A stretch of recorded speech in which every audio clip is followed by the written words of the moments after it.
नमस्कार मंडळी, चला तर चाललो आता दुसरीच्या प्रवासाला. आणि सकाळ सकाळ गेली होती 6ची बस, 6ला येते होती बस. तर त्या बसने आम्ही चाललो होतो चिपळूणला स्टँडला जायचं होतं. तिथे गाडी होती. ही जे वरती येते गावात ती बस होती लालपरी. आणि खूप वरची जी गाडी आमच्या घराजवळ येते ना त्याने खूप दिवसानंतर प्रवास केला होता. त्यामुळे असं एक वेगळा आनंद होता. आणि हे पहा किती सुंदर असं हिरवंसर सगळे आंबे फणस खूप सारे. आणि व्हिडिओ तर नक्की येतील ते पहा तुम्ही, कारण माझ्या मोबाईलला रेंज नव्हती त्यामुळं जास्त असे व्हिडिओ नाही टाकता आले. जेवढे आले ते शॉर्टमध्ये किंवा फुल असे टाकले. तर असं आहे काहीसं गावाकडलं छान सकाळचं वातावरण. आणि मग असं बघता बघता वाजले होते 9. आम्ही मग गाडीमध्ये बसलो ना, ज्या वेळेला दुसऱ्या बसने यायचं होतं ट्रॅव्हल्सने, त्याच्यामध्ये मस्त असा नाश्ता केला बाहेर आणला आणि नंतर मग हे प्रवासाला लागलो. तर हे आहे कुंभारलीचं घाट. तर इकडून चिपळूणमधून जे असतील त्यांना माहिती आहे कुंभारली पोपईचं घाट किती सुंदर आहे. तेवढं धोक्याचं पण आहे, पण मस्त असं आम्हाला पाहायला पण भारी वाटतं ते घाटामध्ये. खूप सुंदर पहा, तुम्ही पण पहा आणि नक्की व्हिडिओ पूर्ण पाहा. व्हिडिओ आवडला तर लाईक शेअर सबस्क्राईब करायला तर विसरू नका. आणि गावावरनं आलं किंवा गेलं तरी घरची कामं काही सुटत नाहीत आपल्याला. तर ते हे तुम्ही पूर्ण व्हिडिओ पाहिलात ना तुम्हाला सगळं समजेल की दिवसभराचं. आणि खूप दमून वगैरे आल्यावरती पण कारण गाडी ज्या वेळेस थांबते तेव्हा तर खाल्लं होतं. रात्रीचं स्वयंपाक तर करायचं होतं. मग तेही पहा रात्रीच्या स्वयंपाकात काय बनवलं आहे मी. तर नक्की तुम्हाला व्हिडिओ आवडेल.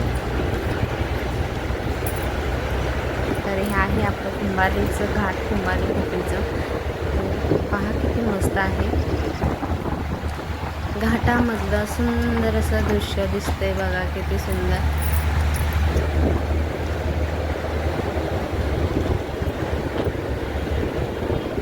चला तुम्हाला मी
तिथून मग घरी आल्यावरती पाहिली तर सगळी कुंडीतली झाडं खूप दिवसानंतर वाळलेली पाहिली.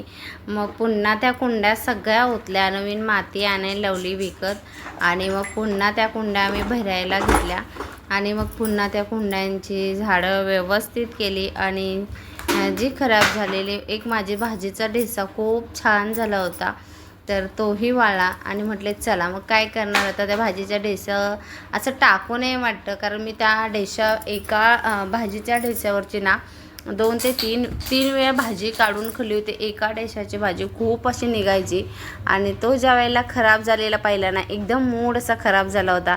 कारण आपण ज्या वेळेला जातो कोणीकडे ना मग झाडांची अशी वाळलेली अवस्था आल्यावरती पाहिली ना की खूप वाईट वाटतं. जी वाळलेली होती ती काढून ठेवली आणि जी साधी जी होती चांगली कोणतरी भाकरी भाजते त्याचा आवाज येते.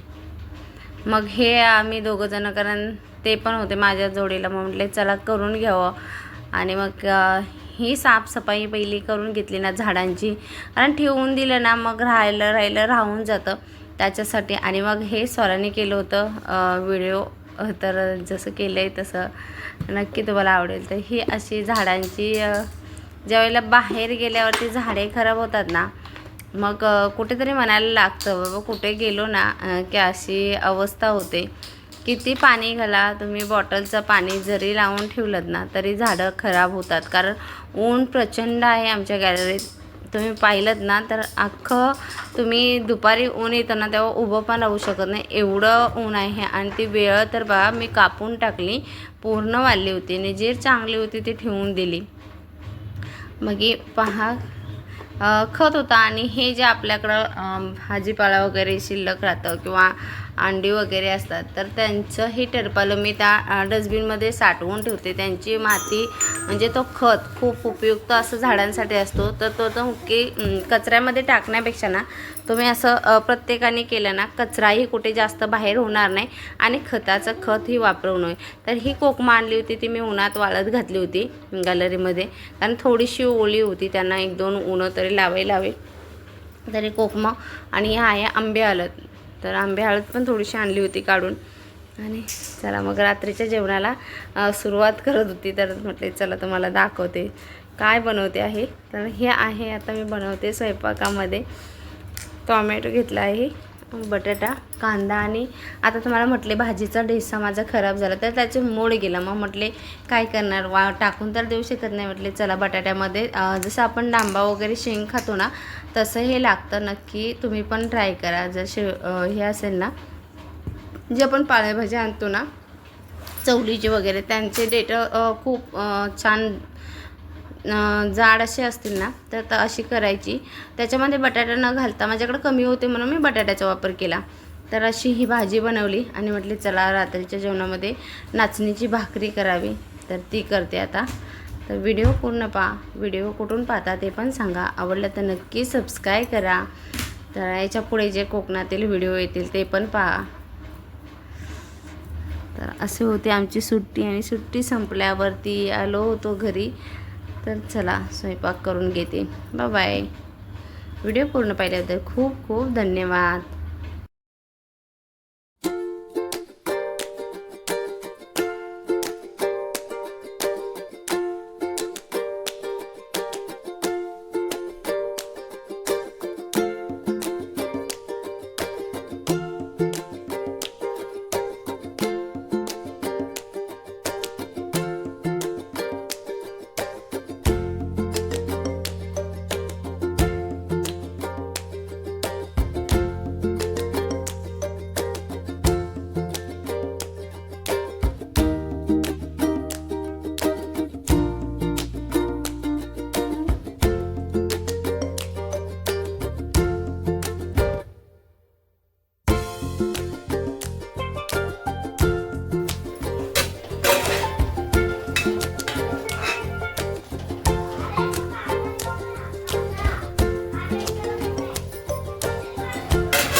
राहिले जे चांगले होते ते आणि बटाटा टाकून एक असा झुणकासा भाकरीबरोबर खाता येईल असा रस केला. आता इथे बनवते भाकरी.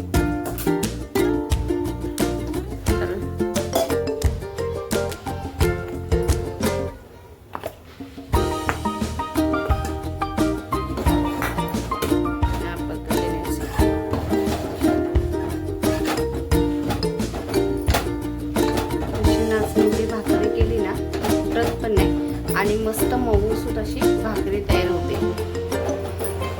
ज्यांना कडकडीत भाकरी आवडते त्यांनी फक्त थोडंसं गरम पाणी घ्यायचं आणि भाकरी करायची. खूप मस्त होते ती. आणि अशी ज्यांना सॉफ्ट भाकरी आवडते मऊ तर त्यांनीही या पद्धतीने करायची भाकरी. आता मी गॅस बंद करते आणि झाकण ठेवून देते.